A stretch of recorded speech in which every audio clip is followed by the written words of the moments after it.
Saya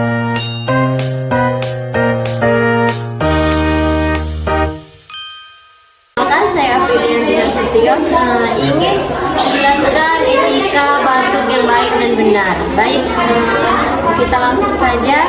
Etika batuk itu adalah cara yang baik dan benar untuk mencegah penyebaran bakteri dan virus dengan menutup hidung dan mulut dengan tisu dan dengan baju.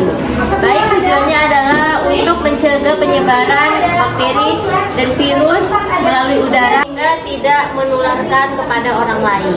Lalu saya Paul dan Linda yang mengungkapkan hari ini dari jam 8 sampai jam 2. Apakah benar dengan Ibu Nadia? Baik, saya akan mengajarkan dengan cara etika batuk yang baik dan benar. Etika batuk yang baik dan benar itu dengan menutup hidung dan mulut dengan menggunakan tisu.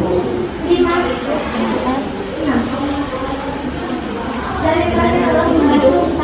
dan mulut ya Bu.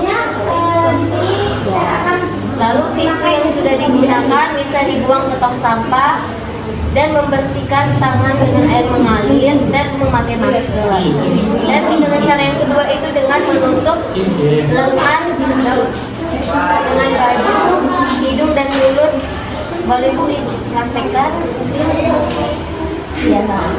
Baik, jika Ibu masih batuk bisa menggunakan masker ya Bu. Baik,